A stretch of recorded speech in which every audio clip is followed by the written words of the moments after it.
Goeiemôre lede, Boetie hier van Jagsake by SA Jagters en Wildbewaringsvereniging.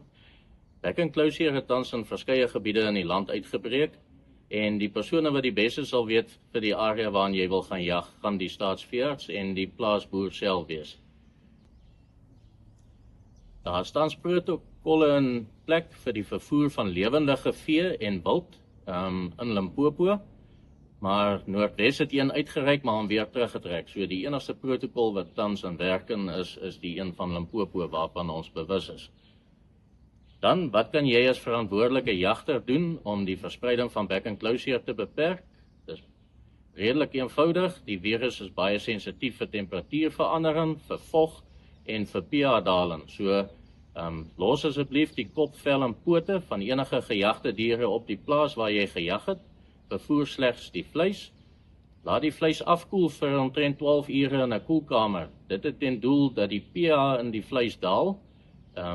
Soos ek genoem het, die virus is baie sensitief vir pH-daling, so dit vernietig die virus. Dele van die karkas wat nie 'n goeie pH-daling ondergaan nie, byvoorbeeld beenmerg en limfknope, moet liefs uitgehaal word voor die vervoer. Indien dit nie moontlik is om dit uit te haal nie, wanneer jy tuis kom en jy ontbeen die karkas en dit lei tot benevleis, kook die benevleis so spoedig moontlik. Dit maak ook dat dit langer hou. En dan as daar afval is soos bloedvleis en limfknope wat jy uithaal, moet dit asseblief nie beskikbaar stel vir ander diere vervoer, soos byvoorbeeld vir varke nie.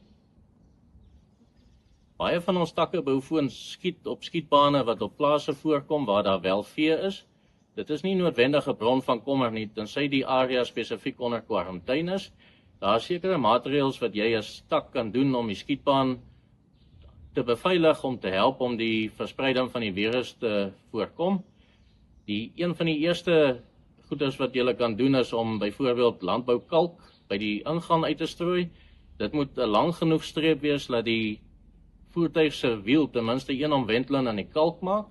Dan met chemiese ontsmettingsmiddels moet daar 'n voetpad wees wat al die persone in die voertuig kan uitklim, hulle met hulle skoene in die voetpad trap om moontlike modder en mis onder die skoene onskadelik te stel, en dan moet die onderkant van die voertuig, veral die modderskerm gedeelte waar die mis en die modder gewoonlik vassit, ook bespuit word met 'n ontsmettingsmiddel, en dan ook weer vir jou eie veiligheid, as jy weer die skietbaan verlaat, moet die protokol dan net weer herhaal word. As ek julle kan laat met 'n finale boodskap, moet asseblief nie die situasie kompliseer en oorreageer nie.